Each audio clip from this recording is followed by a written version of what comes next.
Avant de commencer cette vidéo, sache qu'un groupe Telegram totalement gratuit est à ta disposition.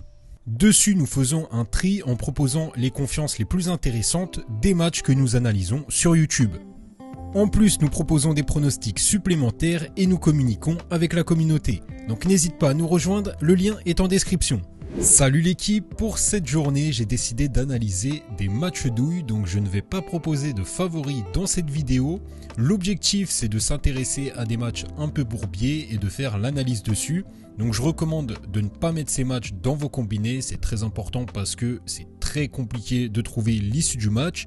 Et je fais une analyse dessus pour vous expliquer pourquoi c'est un match compliqué pour le favori. C'est un exercice difficile auquel j'aime bien me prêter et qui change un peu de ce qui est proposé sur YouTube car je suis le seul à proposer ce type de vidéo.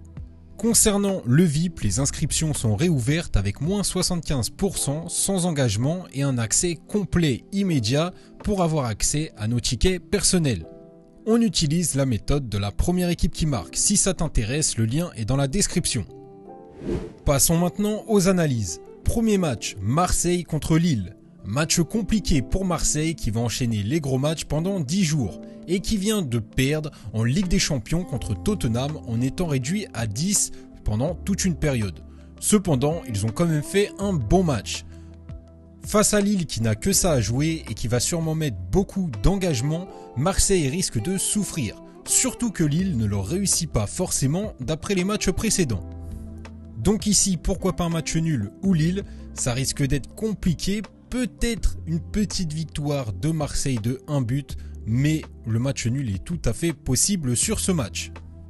Deuxième match, Francfort-Wolfsburg. Francfort qui revenait bien en Bundesliga vient de se faire écraser à domicile par le Sporting en Ligue des Champions 3-0. Wolfsburg, qui est chiant à jouer, n'a toujours pas gagné avec 2 nuls et 3 défaites en 5 matchs. Francfort qui vient de jouer risque d'être un peu fatigué par l'enchaînement des matchs.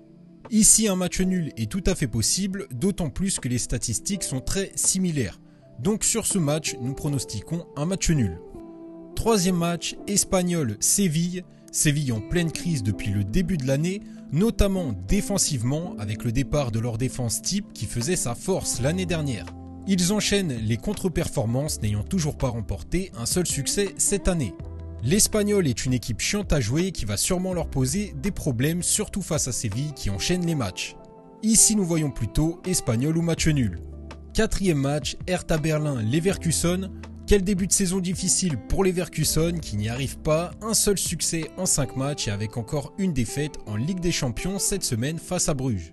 Le Hertha Berlin vient de gagner contre Augsbourg et est une équipe très chiante à jouer, ne perdant que d'1 but quand elle perd. Donc ici nous voyons plus Hertha ne perd pas ou 2-1, mais la cote n'est pas très intéressante en sec, donc Hertha Berlin ou match nul. Bref, ce sont 4 matchs bourbiers que je recommande d'éviter. À la limite, j'aurais peut-être tenté le match nul entre Francfort et Wolfsburg parce que la cote est plutôt intéressante et les statistiques vont dans ce sens. Mais pour les autres matchs, je trouve que les cotes ne sont pas très intéressantes pour le risque qui est pris. Donc après, c'est à vous de voir ce que vous voulez faire, mais en tout cas, ces matchs-là, faites très attention. On se retrouve prochainement. Salut l'équipe!